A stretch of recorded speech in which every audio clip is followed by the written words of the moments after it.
My wife cheated with our accountant, then I found out she was secretly siphoning $150, $0 from our joint account to him.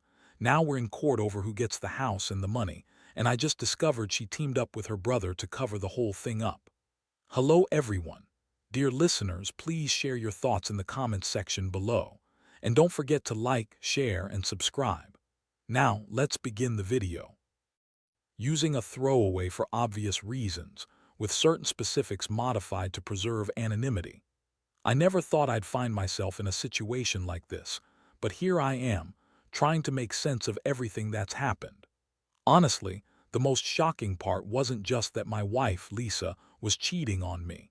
It was that she'd been lying right to my face about everything, including the money she was siphoning off our joint account. It all started subtly, little things that I didn't pay much attention to at first. She'd be more distant, secretive with her phone, brushing off my concerns, telling me I was overthinking. But then I noticed the credit card bills, the unusual charges that didn't add up, and the bank statements showing transfers I didn't recognize. That's when I started digging.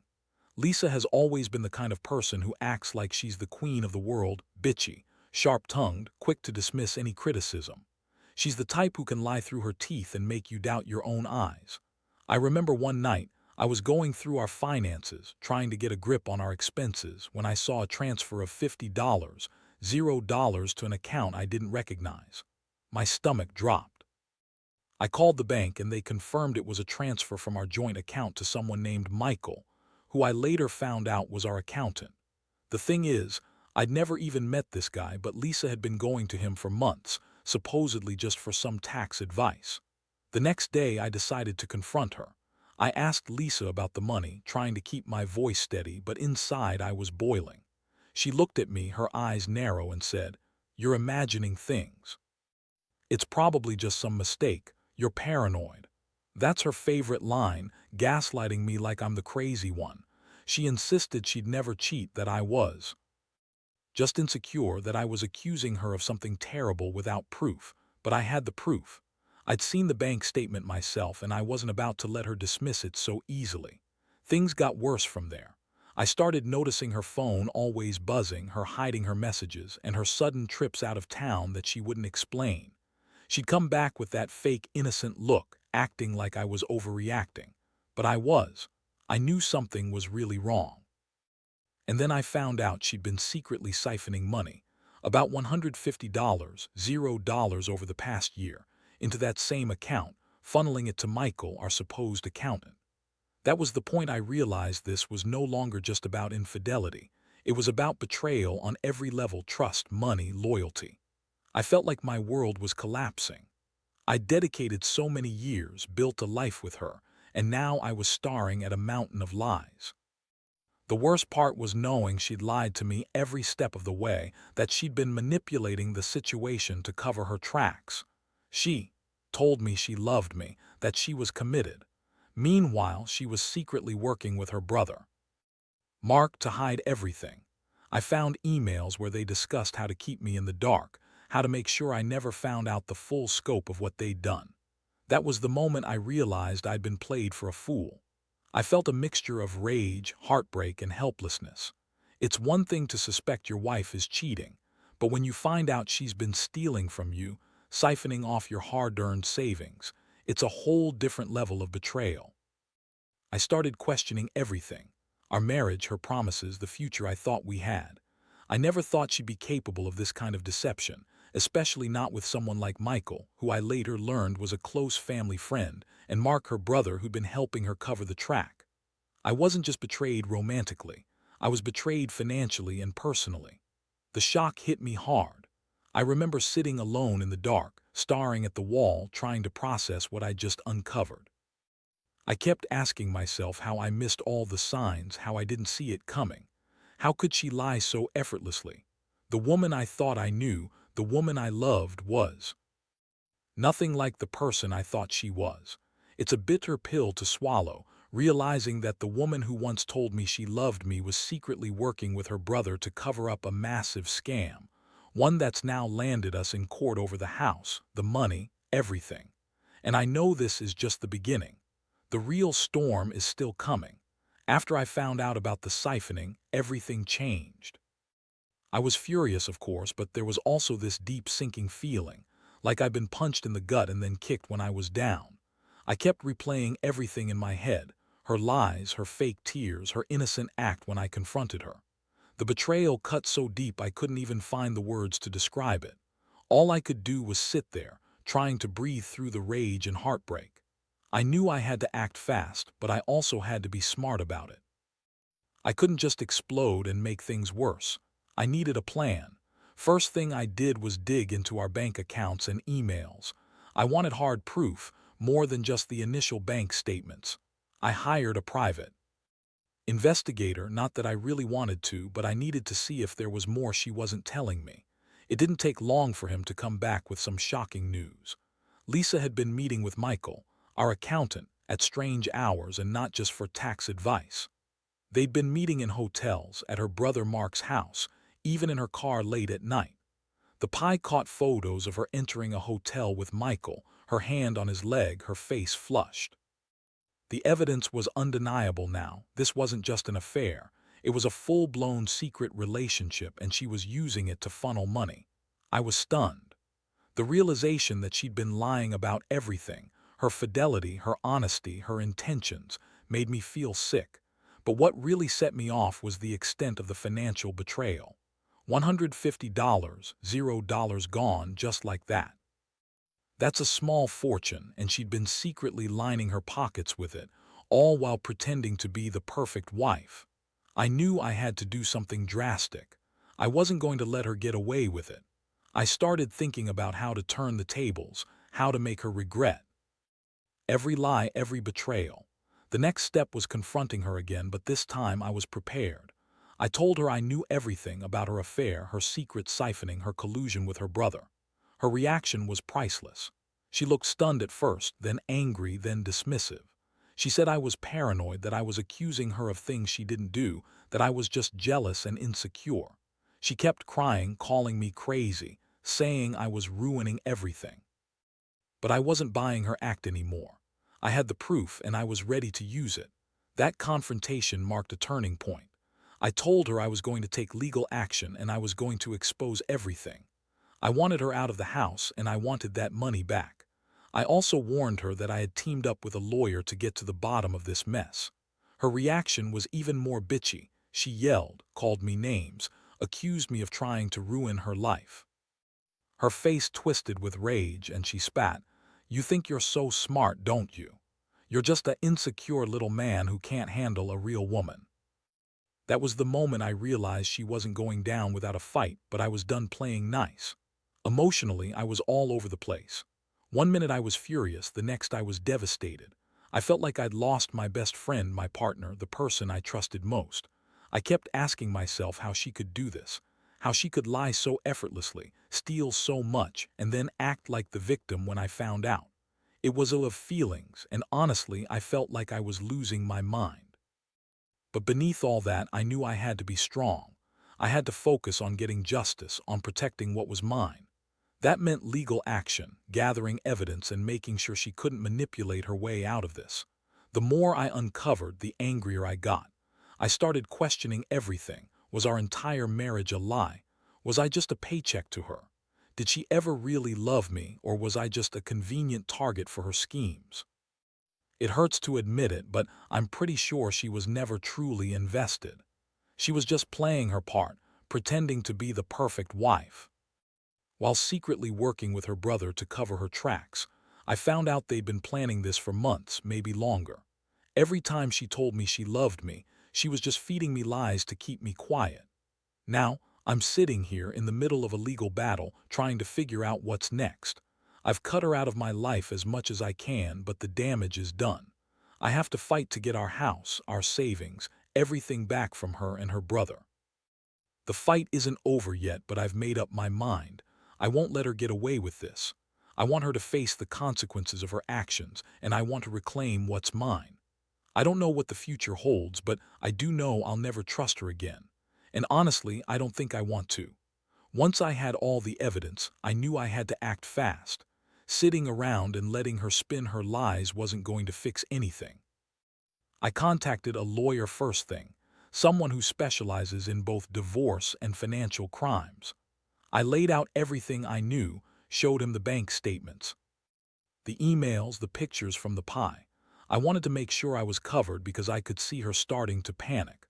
The last thing I needed was her spinning some story to get her way. My wife, Lisa, was trying to act like nothing was wrong at first. She'd come home, act like she was the perfect, innocent wife. But I saw right through her. She started gaslighting me, saying I was overreacting, that I was crazy for accusing her of anything. She'd even tell me I was imagining things, that I was insecure. I knew better. I had the receipts. I had the proof. What she didn't realize was that I'd already contacted the bank, the pie, and now I was talking to my lawyer. I wasn't going to let her lie her way out of this. I also decided to dig into her phone, which she'd been very secretive about lately. I knew I wasn't supposed to do that, but I was desperate. I found her messages with Michael, flirty, suggestive, even explicit at times. They were talking about meeting up, about secrets, and covering their tracks. I saw her discussing how to hide the siphon money, how to keep her brother Mark involved without raising suspicion. I felt sick reading it, knowing I'd been played for a fool all this time. The woman I married had been cheating on me and stealing from us right under my nose. The moment I confronted her with this new evidence, Lisa's bitchy side really came out. She started yelling, calling me crazy, saying I was stalking her, that I was ruining everything. She tried to turn it around, claiming I was the one who was paranoid and jealous. She looked me dead in the eyes and said, "You're just insecure, that's all. You don't trust me because you're insecure and stupid." That was when I finally snapped. I told her I had enough. I told her she was done, that I was filing for divorce and that she wasn't going to get away with this. Her reaction was a mixture of rage and tears. She threw a fit, shouting that I was ruining her life, that she loved me, and that I was just trying to punish her. But I wasn't interested in her tears anymore. I was tired of her lies, her manipulations. I told her I was going to take everything, our house, the money, her freedom, and that she'd regret ever crossing me.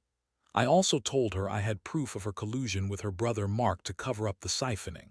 That shut her up for a moment, but I knew she'd come back swinging. Emotionally, I was exhausted. I felt betrayed, humiliated, angry. I'd dedicated years to building our life, and she'd been secretly destroying it all along.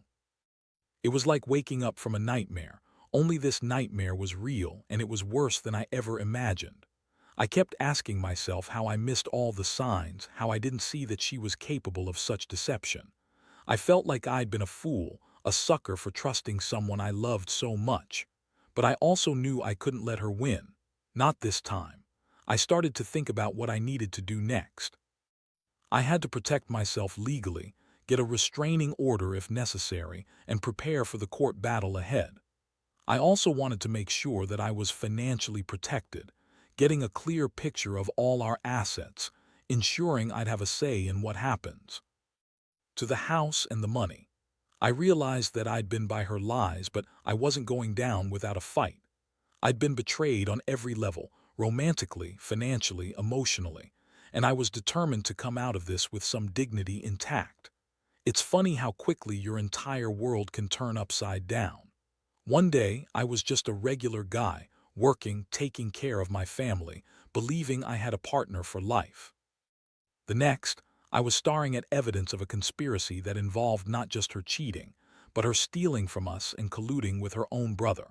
I felt a mix of rage and sadness, rage at her treachery, and sadness for what I lost. But I also felt a strange sense of clarity. I knew I had to do whatever it took to stop her from ruining us further. Because if there's one thing I learned, it's that people are capable of terrible things when they think they can get away with it. And I wasn't going to let her. Now, I'm in the thick of legal proceedings, trying to piece everything back together. I've hired a forensic accountant to trace the siphoned money, and I'm preparing for a court hearing to demand the house and all the stolen funds. Every day brings new surprises, more lies, more deception, but also a stronger resolve in me to see this through. I don't know exactly how it's going to end, but I do know one thing. I'll never trust her again, and I'll never let her get away with what she did. not without paying the price. The court date finally arrived, and I felt like I was walking into a battlefield. I had all my evidence organized: bank statements, emails, recorded conversations, photos from the pie, everything pointing to her betrayal. Lisa, of course, showed up looking like she was trying to act innocent, but I could see the flicker of desperation in her eyes. She was trying her usual tactics, crying, pleading, throwing in some fake "I love you"s just to sway the judge. But I wasn't buying it anymore. I knew her game. My lawyer laid out the case, emphasizing the financial misconduct, the secret siphoning of $150, $0, and her collusion with her brother Mark. He presented the evidence of her affair with Michael, the hotel photos, the emails discussing how to hide the money, and her attempts to manipulate the court. Lisa's face turned pale when the judge asked her directly about the suspicious transfers, and she stammered, trying to deny everything. But the proof was overwhelming. I saw her trying to spin some story about mistakes and misunderstandings, but it was clear she was cornered. During the hearing, I also requested a temporary order to freeze her access to our joint accounts and to prevent her from selling or transferring the house. The judge granted that quickly, citing the clear evidence of financial misconduct. I felt a small surge of relief, finally, some protection from her schemes. But I knew this was just the beginning. The real fight was ahead in the custody and property settlement. Lisa's legal team tried to push back, claiming I was being unreasonable, that I had no proof of her innocence, and that I was just trying to punish her. They even accused me of paranoia and emotional instability, trying to spin her actions as poor judgment rather than outright theft and betrayal. But the judge wasn't buying it. The evidence spoke for itself, and I could see the concern in his eyes. He asked Lisa directly about the siphoning and her relationship with Michael, and she refused to answer. Instead, she kept crying and repeating that I was trying to destroy her. After the court session, I felt exhausted but victorious. I knew I'd done everything possible to protect myself and our assets. Still, I couldn't shake the feeling that this was far from over. Lisa was angry, bitter, and she'd already started plotting her next move. I also knew she'd try to spin stories to the family, to friends, to anyone who would listen. That's part of her nature. She's a manipulator, a liar, and a master at playing the victim. But I was ready for that too. I had the evidence, and I was determined not to let her twist the truth. That night, I sat alone in my apartment, staring at the court papers spread out on the table. I felt a strange mix of relief and emptiness. On one hand, I'd taken a major step toward justice. On the other, I was grieving the loss of the marriage I thought we had. I kept asking myself, how did I end up here? How did I miss all the signs? The woman I loved, the woman I trusted, was actually a liar and thief. It's a bitter pill to swallow, but I knew I had to move forward. I couldn't change what happened, but I could control what came next. My biggest concern now was the house. It's where we raised our kids, where so many memories live. But with everything exposed, I knew Lisa would try to claim it or sell it behind my back. I had to prepare for that. I hired a real estate lawyer to evaluate our options and to make sure I'd get my fair share, if not more. I also reached out to a financial advisor to start rebuilding my savings and ensure I wouldn't be left destitute. The betrayal had cost me more than just money. It had shattered my trust, my sense of security, and my peace of mind. In the days that followed, Lisa started to lash out more. She accused me of ruining her life and tried to turn her brother Mark against me. I found out she'd been telling him stories about how I was abusing her, how I was trying to control her, all to manipulate him into siding with her. It was classic Lisa, twisting everything to her advantage. But I had the receipts, the evidence, the truth. I knew I'd done nothing wrong, and I was going to fight for what's rightfully mine. I also started to realize how deeply her betrayal had affected me. It's not just about the money or the house. It's about the trust I once had in her. That trust is gone now, and honestly, I don't think I want it back. I've learned that people can hide their true selves behind a mask for years. I've learned that betrayal can come from the person you least expect. And I've learned that sometimes the only way to protect yourself is to cut your losses and fight for what's right. I'm not sure how this will all end, but I do know I'll never let her do this to me again. I'm done being the victim. This is my life and I'm taking it back. Would you like me to continue with part 5? The weeks that followed were a blur of legal meetings, court hearings, and trying to piece my life back together.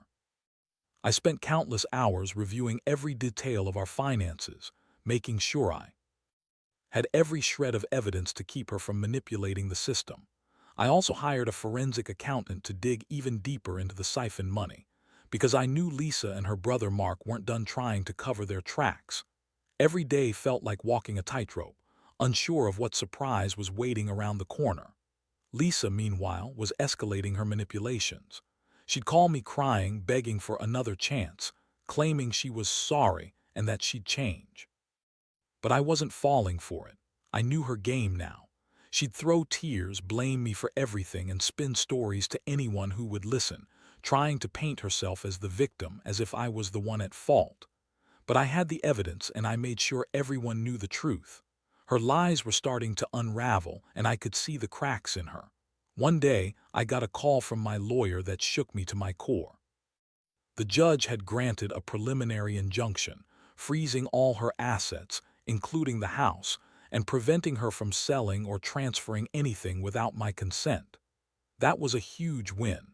It meant she couldn't just run away with what she stole or try to hide the house behind her brother Mark's name. I felt a flicker of relief, but I also knew this was just the beginning. The real fight was still ahead, settling the property, the money, and figuring out how to move forward. The most shocking revelation came when I finally got access to some of her hidden emails and messages with her brother Mark. They'd been planning this entire scheme for months, covering her tracks, creating false receipts, even discussing how to lie about the siphoned funds in court. Mark had been helping her transfer money into offshore accounts, trying to make it impossible to trace. The level of deception was staggering. I felt betrayed not just by Lisa, but by her own flesh and blood. The people I thought I knew turned out to be just as corrupt as she was. Emotionally, I was drained. I'd gone from feeling betrayed to feeling numb. Every new discovery chipped away at whatever trust I had left. I kept asking myself, how could someone I loved so much do this? How did I miss all the red flags? I'd always been a straightforward guy, honest, dependable, and now I was faced with the reality that the woman I married had been scheming behind my back, stealing from us, betraying everything we built. It was a hard truth to accept, but I knew I had to keep fighting. For myself, for my kids, for the future I still hoped to salvage. One thing I realized through all this is how much I'd been blinded by love and loyalty. I kept giving her the benefit of the doubt, ignoring the small signs that she was hiding something. I was so eager to believe in our life together that I missed the warning signs. Now, I understand that sometimes love isn't enough. Trust has to be earned, and it can be broken in an instant. I also learned that you have to be willing to fight for yourself, no matter how painful it is, because if you don't, people like Lisa will keep taking and taking until there's nothing left. The court hearings are still ongoing, and I'm preparing for the final confrontation over the house and the stolen money. I've made it clear that I want a full accounting of everything, and I plan to fight for my rights. I know Lisa will try every trick in the book to manipulate the system, but I'm ready. I've learned to be cautious, to hold my ground, and to trust only the evidence. I don't expect her to change, and honestly, I don't want her to. I just want justice. Looking back, I realize this whole ordeal has changed me. I used to trust blindly, but now I see how dangerous that can be. I've learned that betrayal often comes from those closest to you, and that sometimes you have to lose everything to really see the truth. I'm still healing, still trying to rebuild my sense of stability, but I know one thing for sure. I won't let her steal my future. I'll fight for what's mine, and I'll come out of this stronger, maybe, but wiser. And one day, I hope to find someone who values honesty and loyalty, not betrayal and lies. Would you like me to finish with part 6? The final court hearing was a few weeks ago, and I can honestly say I've never felt more exhausted. All the legal battles, the endless back and forth, the lies, the betrayals, they've taken a toll. But in the end, the judge ruled in my favor. The house was awarded to me and Lisa was ordered to pay back the stolen money plus interest. It wasn't just about the property or the cash. It was about reclaiming my life, my dignity, and my future. Walking out of that courtroom, I felt a strange mix of relief and emptiness. Relief, because I finally had some clarity, some sense that I'd fought and won. But emptiness too, because I knew I'd lost something precious, the trust I once had in her, in us. I realized that love isn't enough when betrayal runs so deep. I'd been blinded by loyalty, but it was her lies that opened my eyes. I learned the hard way that sometimes the people closest to you are the ones who can hurt you the most. Since then, I've been focusing on rebuilding myself.